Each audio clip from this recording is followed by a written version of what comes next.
ఒకరోజు పౌలు గారు ఏథెన్స్ అనే పట్టణానికి వెళ్ళారు.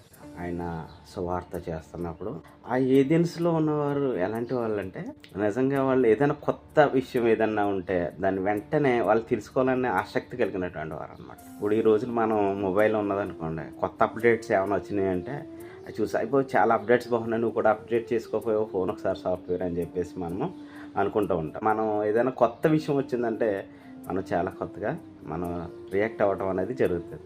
అలాగే ఏథెన్స్ పట్టణంలో ఉన్నటువంటి వారందరూ అలా ఏదైనా ఒక కొత్త విషయం వచ్చేసరికి దాన్ని తెలుసుకోవడం అనేది వారికి చాలా ఆశ్చర్యకరంగా ఉండేదన్నమాట. అపొస్తలుడైన పౌలు గారు ఒక పట్టణం అంతా తిరుగుతున్నప్పుడు ఆయనకి కొన్ని విగ్రహాలు, కొన్ని బలిపీఠాలు, కొన్ని రకాలైనటువంటి గుడులు ఆయనకి కనిపించినప్పుడు ఆయన అన్నీ చూసి వాటి మీద ఉన్న పేర్లు అన్నీ చదివినప్పుడు ఒక స్థలానికి వెళ్ళేసరికి ఒక బలిపీఠం మీద గుర్తు తెలియని దేవునికి అని చెప్పేసి వ్రాయబడి ఉంటుంది అన్నమాట.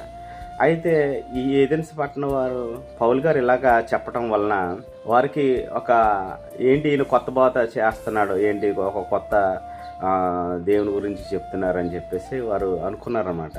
కానీ ఆయన నిజానికి చెప్పేది నిత్యము సజీవుడైనటువంటి దేవుని గురించి మాత్రమే ఆయన చెప్తూ ఉంటాడు. అయితే వారు పట్టణంలో ఉన్నటువంటి పెద్దలందరి దగ్గరికి అపొస్తలుడైన పౌలు గారిని తీసుకుని వెళ్తారు. వెళ్ళి అక్కడ అడుగుతారన్నమాట, మీరేంటి కొత్త సంగతి చెప్తున్నారు, అది ఏంటో మాకు కూడా తెలియజేయండి, చెప్పండి అని చెప్పేసి ఆ ఏథెన్స్ పట్టణంలో ఉన్నటువంటి జ్ఞానం కలిగినటువంటి వారు ఎక్కువ ఆ యొక్క పట్టణంలో ఉండటం మరి చాలా విశేషం అన్నమాట. ఏథెన్స్, ఇటలీ, మాసిదోనియా ఇలాంటి ప్రాంతాలన్నీ మరి అపొస్తలుడైన పౌలు గారు తిరిగారు, సువార్త చేశారనమాట. అయితే ఆ ఏథెన్స్ పట్టణంలో తెలియబడని దేవునికి అని రాయబడి ఉండగానే అప్పుడు ఆయన ఏమంటాడంటే, మీరు ఇంతవరకు ఈ దేవుళ్ళని అందరినీ పూజిస్తున్నారు, నేను చెప్పేది ఎవరంటే అక్కడ మీరు తెలియని దేవుడు అని చెప్పేసి అన్నారు కదా, ఆ దేవుడినే నేను ప్రకటిస్తున్నాను. ఆయన దేవుడు ఎలాంటి దేవుడు అంటే ఆయన హస్తకృతములైనటువంటి మందిరాల్లో ఉండే దేవుడు కాదు. ఆయనకి ఏమి కొదువు ఉంది, అసలు ఆయనకి ఏమి కొదువు లేదు. ఆకాశమందలి సమస్తమును నిర్మించిన దేవుడు తానే ఆకాశమునకును భూమికి ప్రభునందన హస్తకృతములైన ఆలయంలో నివసింపడు.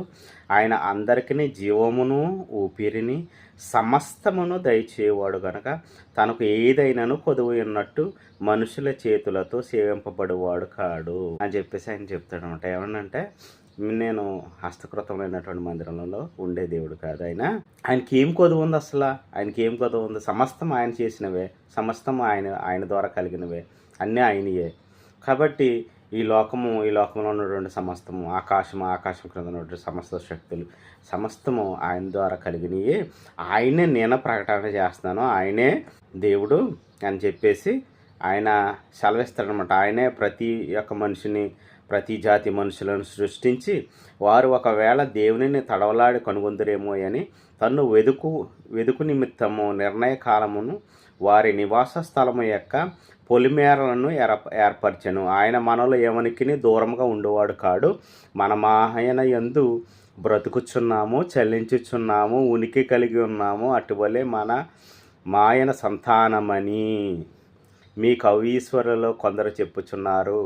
కాబట్టి మనము దేవుని సంతానమై ఉండి మనుష్యుల చమత్కార కల్పనల వలన మల్చబడిన బంగారమునైనను, వెండినైనను, రాతినైనను దేవత్వము పోలి ఉన్నదని తలంచకూడదు అని చెప్పానమాట. అంటే ఇక్కడ మీరు చేస్తున్న విగ్రహారాధన అంతా మీరు బంగారు విగ్రహాలు, వెండితో చేసిన విగ్రహాలు, చెక్కతోను, కర్రతోను, రాయిలతోను వాటితోటి విగ్రహాలు చేశారు కదా.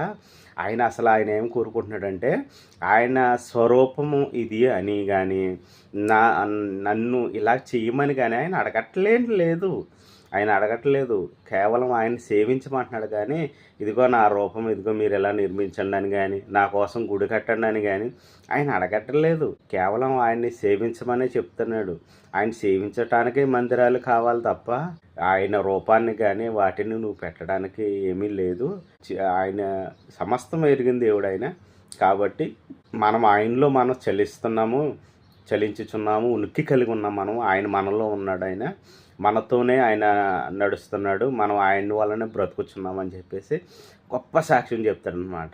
అప్పుడు ఏథెన్స్లో ఉన్నటువంటి వారందరూ ఆయన చెప్పిన దాన్ని బట్టి చాలా గొప్పగా వారు పౌలుని మాటలు వారు వింటారనమాట.